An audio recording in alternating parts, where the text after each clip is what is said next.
Twelve के गणित में आज हमें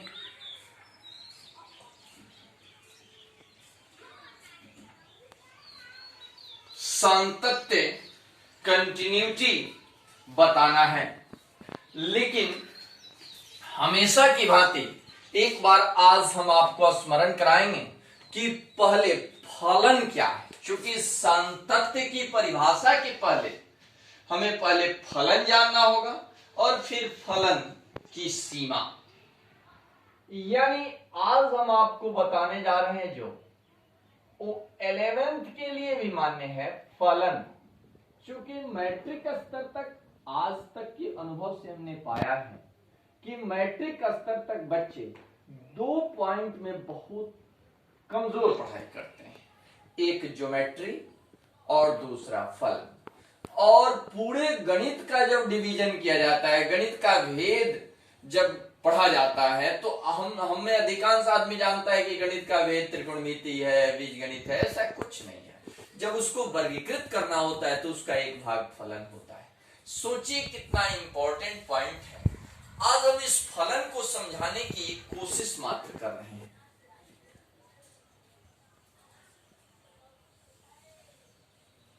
उदाहरण हम 2 उदाहरण ले रहे हैं और इसके माध्यम से हम आपको आज समझाने की कोशिश कर रहे हैं। एक उदाहरण ले लीजिए कौशल्या लिखा है हमने, और दूसरा हमने लिख दिया कुंती, और तीसरा लिख दिया कैकेयी, और दूसरे तरफ हमने लिख दिया भरत, फिर लिख दिया राम, और फिर लिख दिया अर्जुन। आपको मुझे अब कुछ नहीं करना है। आपके दिमाग में जरूर आ रहा होगा सबको कि इधर का जो क्रम है उसके संगत क्रम ये नहीं है। इसका मतलब कि कौशल्या के पुत्र भगवान राम थे, कुंती के अर्जुन हैं और कैकेयी के भरत है। परंतु ये आप चिन्हित तो कर लिए, लेकिन इसके भीतर एक सारगर्भित बात है जिस पर आप सोच नहीं पा रहे होंगे, लेकिन आपके मन में भावना के रूप में ये जरूर प्रस्फुटित होता होगा कि आखिर इस तरह से लिखने का औचित्य क्या है। तो आप निश्चित रूप से दिमाग में आप अगर थोड़ा सा धैर्य से इसको देखेंगे तो एक शब्द आएगा मां बेटा, यानी एक संबंध है। यानी ये आपको कहना नहीं पड़ेगा, यहां लिखना नहीं पड़ेगा, आप निश्चित रूप से समझ जाएंगे कि ये रिलेशन मां और बेटे का है। तो जैसे ये रिलेशन मां और बेटे का है, तो वही संख्या के बीच का जो रिलेशन है, चर पदों के बीच का जो रिलेशन है, वो मां बेटे के रूप में है या स्क्वायर के रूप में है, घन के रूप में है। यानी वो ब्लड रिलेशन में तो होगा नहीं, वो गणितीय रिलेशन, मैथमेटिकल रिलेशन में होगा। तो मैथमेटिकल रिलेशन में ये जो पद आएंगे वही पद को परिभाषित करने वाला फलन कहलाता है। वही है ये शब्द फलन। इसका मतलब ये हुआ कि दो संख्या चर पदों के आपसी संबंध, चर पदों का आपसी संबंध। तभी तो आप लिखते हैं कि y बराबर fx फलन की का संकेत, और लिखते हैं बड़ी आराम से, इसको कहते हैं स्वतंत्र चर और इसको कहते हैं परतंत्र चर। लेकिन हम पहले ये समझें कि आखिर चर क्या है। इस स्वतंत्र चर और परतंत्र चर क्या हुआ, चर किसे कहते हैं। तो आपके दिमाग में जरूर बात आती होगी कि इस सब को पॉइंट में, इस सब को पढ़ने का क्या सेंस है। कुछ ऐसे भी लोग हैं जो आपको समझाते हैं कि ये सिलेबस में नहीं है। तो मेरा कहने का औचित्य ये है कि पढ़ाई का उद्देश्य केवल सिलेबस है। उन लोगों से पूछा जाए कि सिलेबस का निर्धारण कैसे किया जाता है। सिर्फ पाठ्यक्रम सिलेबस का हिंदी होता है। पाठ्यक्रम और पाठचर्या में अंतर क्या है, मतलब सिलेबस और कैरिकुलम में क्या अंतर होता है, ये डिफरेंस कैसे, यानी पाठ्यक्रम का निर्धारण इस आधार पर किया जाता है कि हम अधिक से अधिक विषय वस्तु का समायोजन हम वर्ष में समय को ध्यान में रखते हुए जब करते हैं, वो पाठ्यक्रम कहलाता है। खैर, हमको यहाँ पाठ्यक्रम का डेफिनेशन नहीं देना है, मुझे ये बताना है कि बाबू आप सब जरूर जानने के लिए परेशान होंगे कि ये जो संख्या है ना बाबू, इन संख्याओं को बांटते हैं तो देखिए, मुझे तो कभी कभी मैथमेटिकल कंसेप्ट पर बड़ी हंसी आती है कि जैसे संख्या का वर्गीकरण तो बच्चों को हम ही लोग पढ़ाते हैं कि वास्तविक संख्या, सम्मिश्र संख्या, कहीं हम ही लोग पढ़ाते हैं सम संख्या, विषम संख्या, कहीं पढ़ाते हैं भाज्य संख्या, अभाज्य संख्या, कहीं पढ़ाते हैं प्रकृत संख्या, कृत्रिम संख्या। बच्चे कंफ्यूज हैं कि आखिर संख्या के भेद कितने हैं।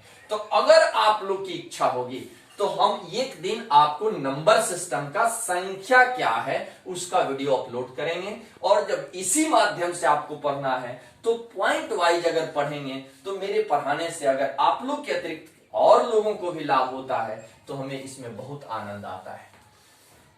तो इसका मतलब कि संख्या को हम दो भागों में यहां बांटेंगे, वो चर और अचर। चर और अचर हम लोग प्रायः कहते हैं कि चर वो है जिसका गणित में विभिन्न जगह पर विभिन्न संक्रियाओं में मान भिन्न भिन्न होता है, और अचर को कहते हैं कि जिसका मान कभी बदलता नहीं है। देखिए, अब जब कैलकुलस शुरू करना है तो कैलकुलस शुरू करने में गुरुजी लोग पहले ही बताते हैं और हम लोग बड़ी आराम से पढ़ते हैं। अगर D pi by D x है तो 0, और गुरुजी लिखेंगे कि चूंकि जानता है ना कि D C by D X बराबर 0 होता है, और वही नहीं, और फिर अगर d2 बाई डी एक्स भी आएगा तो 0 लिखेंगे, यानी इसको भी अचर मानते हैं और इसको भी अचर मानते हैं। तो जब ये अचर है तो दू तो चाहे कैलकुलस में लिखो, ट्रिगो में लिखो, कहीं लिखो, किसी भी मैथमेटिकल ऑपरेशन में लिखो, 2 के मान में परिवर्तन नहीं होता। लेकिन आप ही लोग पाई के मान में परिवर्तन होते हुए देखा है। पाई का मान 22/7 आर्किमिडीज के अनुसार जब इसको 3.14 करते हैं, या 300 भारत के महान गणितज्ञ व खगोल शास्त्री आर्यभट्ट के अनुसार 355/113 या 3.1416, यानी आज कंप्यूटर के सहारे दशमलव की 1 लाख स्थान तक इसका वैल्यू निकाला जा चुका है, यानी कहीं ना कहीं इसके मूल्य में थोड़ा बहुत परिवर्तन है। तो आखिर अचर में जब परिवर्तन होता नहीं तो या तो ये अचर है नहीं, और अगर अचर है तो अचर है तो कैलकुलस कहता है कि अचर है, फिर परिभाषा कहता है कि अचर का मान बदलता ही नहीं है। तो किसको गलत मान ले, या तो कलन गलत है नहीं तो परिभाषा गलत है, लेकिन दोनों में से कोई गलत नहीं है। यानी गलत हम लोग हैं कि अचर को बांटना नहीं जानते। पहले को कहते हैं स्वैच्छ अचर, स्वैच्छ अचर, और दूसरे को कहते हैं निरपेक्ष अचर, निरपेक्ष अचर।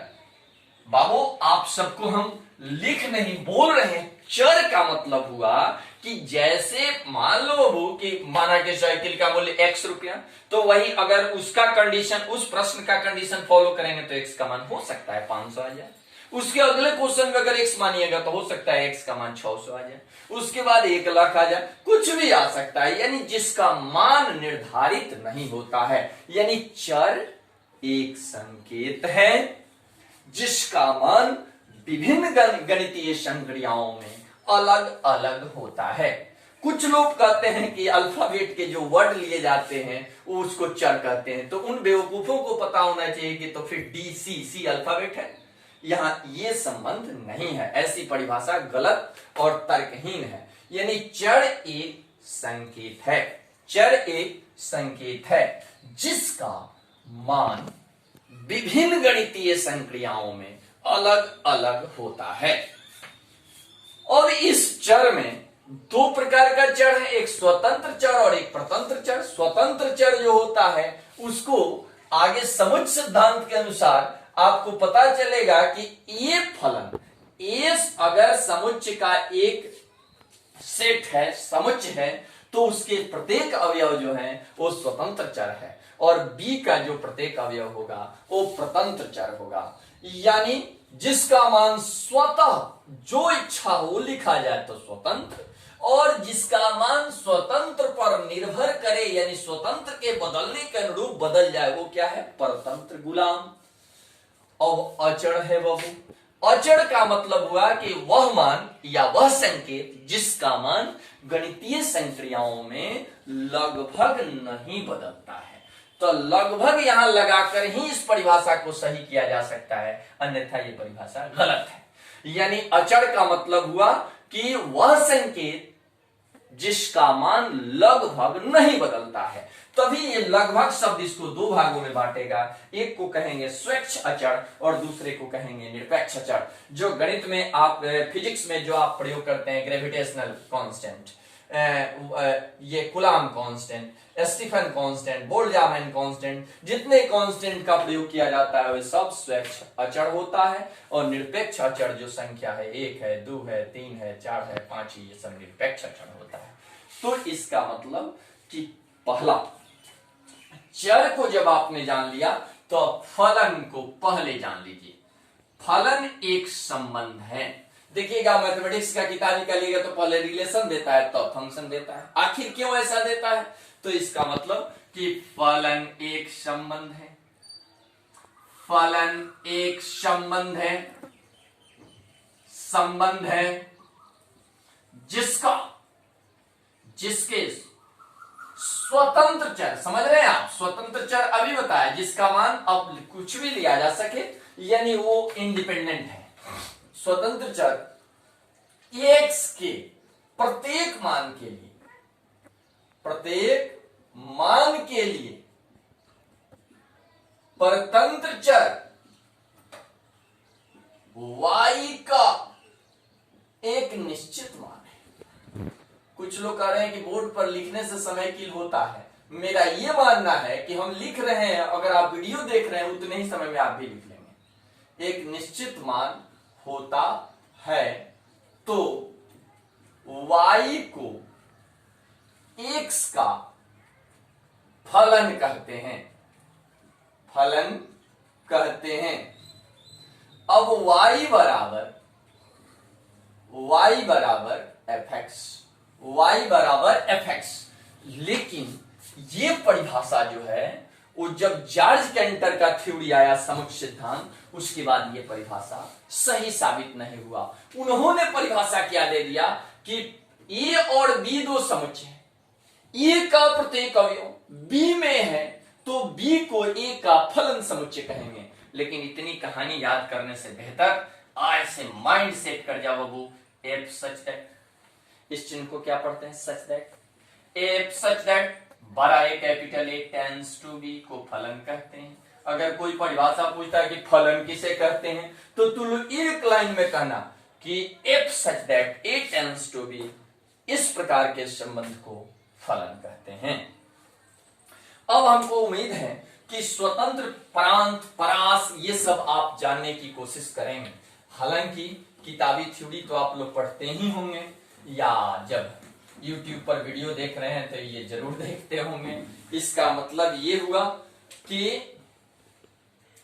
अब फलन में पहले हम आपको बताते हैं स्वतंत्र चर, जो प्रायः x के रूप में यहां y बराबर जो fx लिखा है बाबू, ये x जो है वो स्वतंत्र चर है, x जो है स्वतंत्र चर है और ये परतंत्र चर है, परतंत्र चर है। आपको थ्योरी पढ़ाएंगे 4 दिन, इसी थ्योरी में ही आपका टोटल प्रॉब्लम सॉल्व करा देंगे। आप ध्यान से केवल पढ़ते जाइए प्रतिदिन और उसको अधिक से अधिक लोगों के पास शेयर कीजिए ताकि लोगों को लाभ हो सके आप लोग के साथ साथ। y बराबर fx, तो ये x जो है वो स्वतंत्र चर है और y क्या है, परतंत्र चर है। तो x जो स्वतंत्र चर है वो आज से माइंड सेट करो, इसी स्वतंत्र चर के मान को प्रांत कहते हैं। प्रांत, डोमेन, डोमेन इसको कहते हैं प्रांत। और यहां इसका जो मान आएगा उसको कहते हैं परिसर, परिसर जिसको अंग्रेजी में कहते हैं रेंज।